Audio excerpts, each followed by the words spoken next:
इधर यूपी में एनडीए की सहयोगी दल निषाद पार्टी के राष्ट्रीय अध्यक्ष संजय निषाद ने न्यूज 18 इंडिया से खास बातचीत की और अपने बेटे को लेकर बयान दिया। उन्होंने कहा कि अगर उनका बेटा निषाद पार्टी के सिंबल पर लड़ता तो बिरादरी का वोट कम था, लेकिन बीजेपी के वोट से उनका बेटा लोकसभा में पहुंचेगा। आत्मीयता होते तो जीत के लिए आते हैं। अगर जीत के लिए आए तो आपने देखा होगा कि मैंने 2015 बेटे की बात छोड़ दीजिए कि वो सीट ऐसी है कि हम जहाँ प्रभारी मंत्री हैं बहराइच के, 40 साल से पहला इतिहास है कि नगर पालिका जीता हुआ। वोट जो है, वोट कैसे आएगा, कैसे हम उसे जीत समीकरण बदल सकते हैं। तो 15 सीट लिया तो उसमें 11 हारी हुई सीट लिया तो 9 उसमें जीत कर लिया। जीतने के लिए हमें समीकरण चाहिए, तो इसलिए हमें उनको कमल चुनाव चिन्ह से लड़ाकर जीत में भेजना था।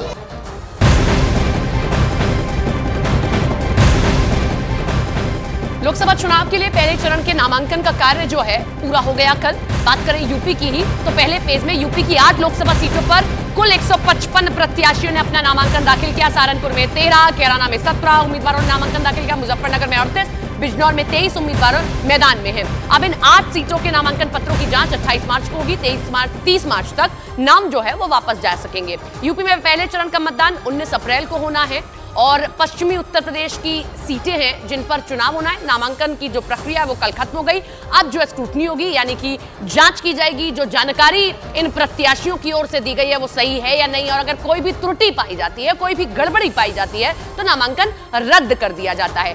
30 तारीख तक जो उम्मीदवार हैं वो अपना नामांकन वापस भी ले सकेंगे। कुछ उम्मीदवार होते हैं मैदान में ऐसे जो अपना नामांकन आखिरी वक्त में वापस ले लेते हैं।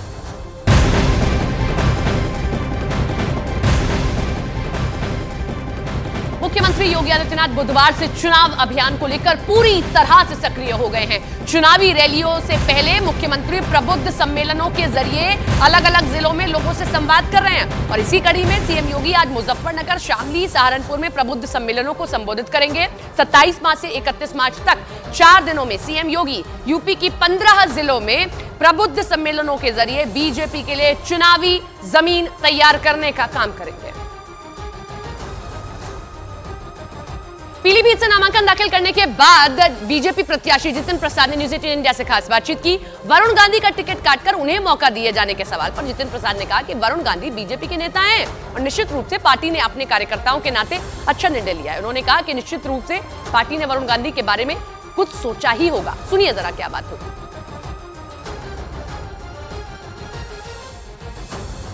जितिन प्रसाद देखिए पीलीभीत से बीजेपी के प्रत्याशी हैं। मौजूदा समय में मेनका गांधी के बेटे वरुण गांधी यहां से सांसद, लेकिन उनका टिकट कटा, जितिन प्रसाद को टिकट मिल गया।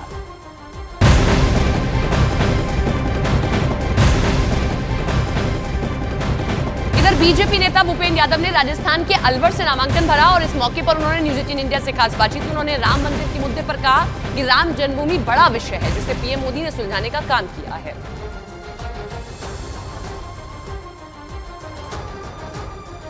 एक आरोप ये भी लगता है कि किसान आंदोलन जो अपने चरम पर रहता है, आप उसको भी तोड़फोड़ करने की कोशिश करते हैं, किसानों की बात नहीं सुनते और यही मजबूरी है कि किसानों को सड़क पर आना पड़ता है। हम किसी की तोड़फोड़ नहीं कर रहे, ना हम तोड़फोड़ में विश्वास रखते हैं। हमारा काम तो सबका साथ सबका विकास है, उसी को हम आगे बढ़ा रहे हैं। एक अंतिम सवाल भूपेंद्र जी, पिछली बार राजस्थान में 25 की 25 सीटें आई, क्या वो अलवर से वो मैसेज जाएगा कि एक बार फिर से वही नारा, फिर से वही रिकॉर्ड? बिल्कुल 25 की 25 सीटें आएंगी। लोग ये जान चुके हैं कि कांग्रेस में देश को शासन देने की क्षमता नहीं है। ऐसे में जो पार्टी और जो नेतृत्व इस क्षमता में वृद्धि कर रहे हैं, लोग उसको चुनते हैं। उधर पश्चिम बंगाल के राज्यपाल सीवी आनंद बोस के खिलाफ प्रदर्शन करते हुए टीएमसी की छात्र इकाई ने उन्हें काले झंडे दिखाए। ये घटना उस वक्त हुई जब राज्यपाल आसनसोल में मौजूद काजी नजरुल यूनिवर्सिटी के एक कार्यक्रम में मुख्य अतिथि के तौर पर शामिल होने पहुंचे। लेकिन राज्यपाल सीवी आनंद बोस के काफिले के वहां पहुंचते ही टीएमसी की छात्र इकाई तृणमूल कांग्रेस छात्र परिषद से जुड़े कार्यकर्ताओं ने उन्हें काले झंडे दिखाए और उनके खिलाफ नारेबाजी शुरू कर दी। राज्यपाल go back, go back, go back, राज्यपाल go back, go back, go back। तस्वीरों में दिखा कि काजी नजरुल यूनिवर्सिटी में राज्यपाल के आने से पहले ही तृणमूल कांग्रेस छात्र परिषद के लोग बड़ी संख्या में वहां जमा हो गए। उनके हाथों में काले झंडे और पोस्टर नजर आए। इस दौरान वहां सुरक्षा का भी तगड़ा इंतजाम दिखाई दिया। पुलिस ने प्रदर्शनकारियों को रास्ते से दूर कर दिया, लेकिन राज्यपाल का विरोध करते हुए वो लोग रास्ते के किनारे ही खड़े होकर नारेबाजी करते रहे।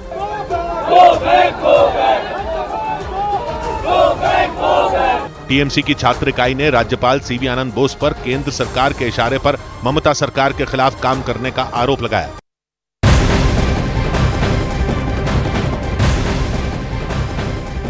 और अब बात बिहार की करेंगे, क्योंकि जहां कई दिनों से सियासी घमासान चल रहा था कांग्रेस और आरजेडी के बीच में सीटों की सहमति पर, अब दिल्ली में तेजस्वी यादव की कांग्रेस नेताओं से मुलाकात के बाद सीट शेयरिंग पर बात बन चुकी है। आरजेडी बिहार में कांग्रेस को 8 सीटें देने को तैयार है। इनमें कटिहार, किशनगंज, भागलपुर सीट शामिल है। बताया गया कि अभी कांग्रेस एक और सीट मांग कर रही है, जिस पर दोनों पार्टियों में चर्चा जारी है। दावा यह कि शिवहर और महाराजगंज में से कोई एक और सीट कांग्रेस को मिल सकती है।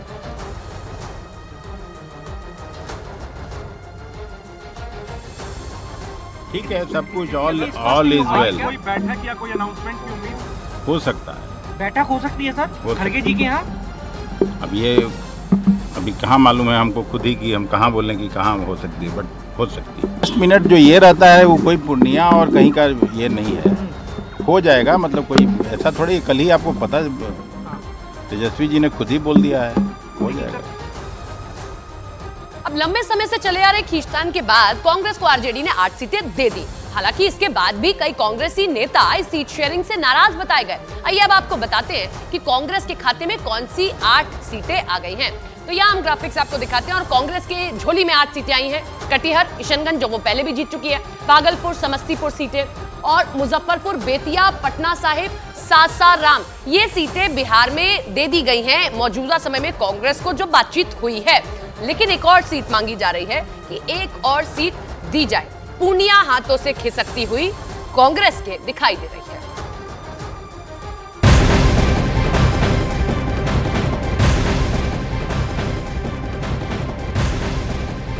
भले ही आरजेडी और कांग्रेस में सीटों पर सहमति बन गई हो, लेकिन पूर्णिया सीट पर दोनों पार्टियों में विवाद खत्म होने का नाम ही नहीं ले रहा है। एक और आरजेडी ने हाल ही में पार्टी में शामिल हुई बीमा भारती को पूर्णिया का सिंबल दे दिया। अब दूसरी ओर कांग्रेस के कुछ नेता इस बात से नाराज हो गए हैं। प्रदेश स्तर के कांग्रेस नेताओं ने आलाकमान से आग्रह किया कि फ्रेंडली फाइट के तहत ही सही पप्पू यादव को कांग्रेस के सिंबल पर पूर्णिया से चुनाव लड़वाया जाए, जहां बीमा भारती 3 अप्रैल को नामांकन भरेंगे। दावा है कि पप्पू यादव उनसे एक दिन पहले ही 2 मार्च को नॉमिनेशन कराएंगे।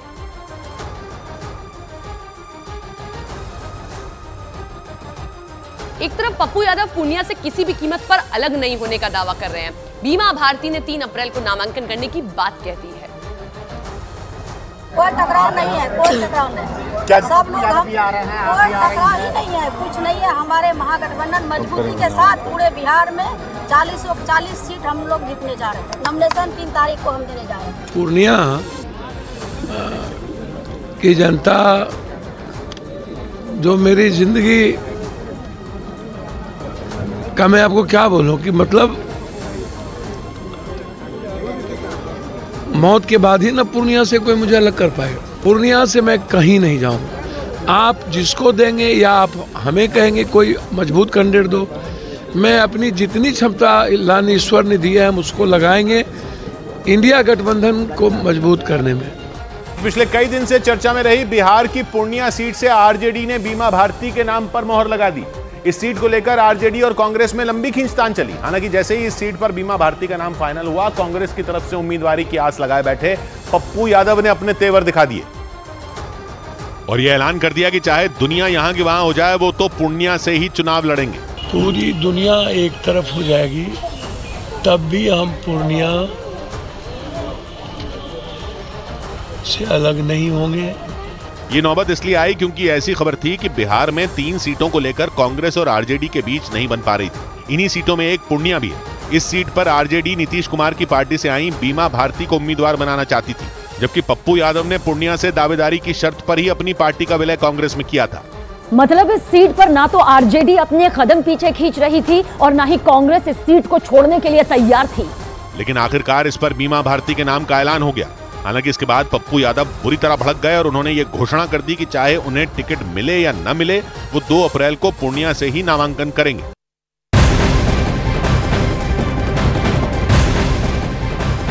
इस बीच बिहार में इंडिया गठबंधन में सीटों के विवाद को लेकर बड़ी खबर यह है कि हाल ही में कांग्रेस में शामिल हुए पप्पू यादव ने लालू यादव पर बड़ा हमला बोल दिया।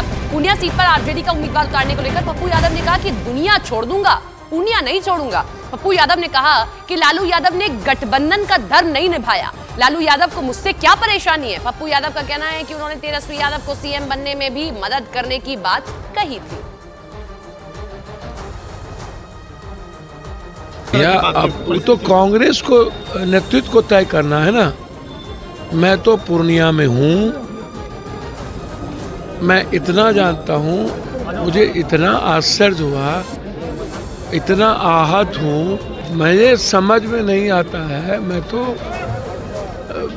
कि मुझसे क्या परेशानी है लालू यादव जी को। मैं तो हर जगह हर संकट में उनके साथ खड़ा रहा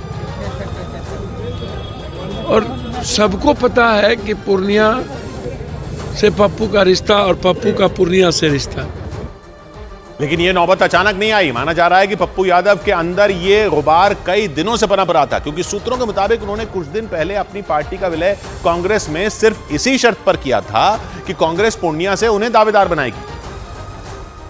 लेकिन ऐसा हो नहीं पाया। बिहार में सीट बंटवारे को लेकर फंसे पेच के बीच पूर्णिया की सीट पर आरजेडी ने उम्मीदवार उतार दिया। हालांकि सूत्रों के मुताबिक कांग्रेस ने बिहार में 9 सीटों की डिमांड की थी, जबकि आरजेडी उसे सिर्फ 6 सीटें देने के लिए राजी थी। इसी बीच खबर आई कि आरजेडी और कांग्रेस के बीच 8 सीटों पर सहमति बन गई। इस समझौते के तहत कांग्रेस को किशनगंज, भागलपुर, समस्तीपुर, मुजफ्फरपुर, बेतिया, पटना साहिब, सासाराम और कटिहार की सीटें मिल गई। लेकिन इस लिस्ट में ना ही पूर्णिया दिखा और ना ही औरंगाबाद, जिसके लिए कहा जा रहा था कि कांग्रेस इन सीटों पर दावेदारी ठोक रही है। और खबर है कि इसी वजह से बिहार कांग्रेस का एक बड़ा धड़ा गठबंधन में साथी आरजेडी से नाराज तक हो गया, क्योंकि सूत्रों के मुताबिक जिन सीटों पर पेच फंसा था उनमें कटिहार कांग्रेस के खाते में आ गई। माना जा रहा है कि यहां से तारिक अनवर कांग्रेस के उम्मीदवार हो सकते हैं। वहीं पूर्णिया में कांग्रेस पप्पू यादव को उतारना चाहती थी, जबकि औरंगाबाद से कांग्रेस ने निखिल कुमार को मैदान में उतारने का मन बनाया हुआ था।